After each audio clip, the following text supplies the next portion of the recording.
Well, we are nearing the end of summer, but mosquito-borne illnesses remain a risk. We've been talking about them a lot. Many of you have heard about West Nile, which is a virus that's spread by mosquitoes, but there are key differences between different viruses. 9 News medical expert Dr. Kohli joins us, and we're just now kind of hearing about St. Louis encephalitis. Right. I've never heard of it. What is it and how is it different? So it's coined from St. Louis. They found it in 1933 where over 1,000 people had it. But now it doesn't just live in St. Louis. It can happen in different parts of the country. So I want you to think about a family.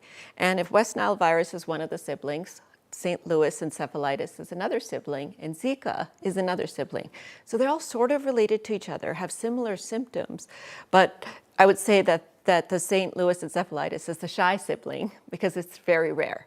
So the fact that we found it here in Colorado is kind of a big deal because we don't see that many cases of it as opposed to West Nile virus. Now they're both spread by mosquitoes, which bite birds that have them and then spread them to humans. And it was discovered here in Larimer County, right? Yes. And you said it's kind of a big deal. What does that mean? Is this something that we should be alarmed by? Or? No, not at all alarmed. Most of us are asymptomatic with it, but we were looking for West Nile virus and we found St. Louis encephalitis in this pool of mosquitoes. So it's more to alert the doctors that it's out there, that it's here. So far in 2025, the CDC has not reported any cases.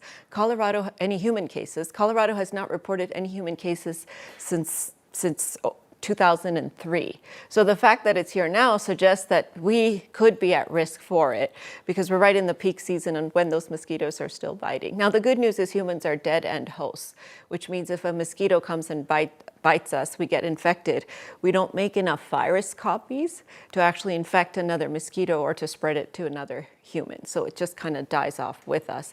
And most healthy people will do well with it. Most, but how's the difference of West Nile symptoms? Is there a difference, or how do doctors even know? Yeah, so most people won't have symptoms, but I do really worry about the older people, anyone with diabetes, anyone with hypertension or high blood pressure with chronic immunosuppression, and older can be over 50 in some studies, over 50 in some.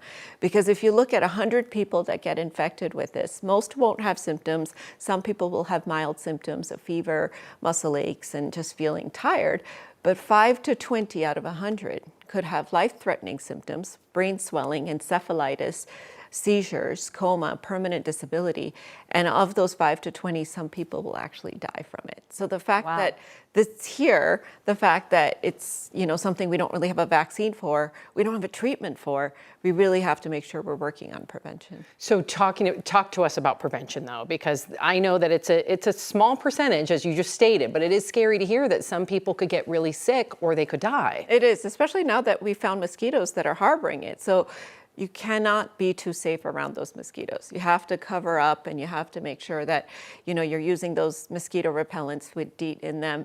And then dawn and dusk, that's the time they're biting. And the peak of infections, if you look at the transmission, it's August and September. So we're right in the time. I think people think that it's all done. I thought it was like June and July. No. And so this is when the peak of human cases occur. So we really sort of have to have our guard up because you can't tell just by symptoms if you have it.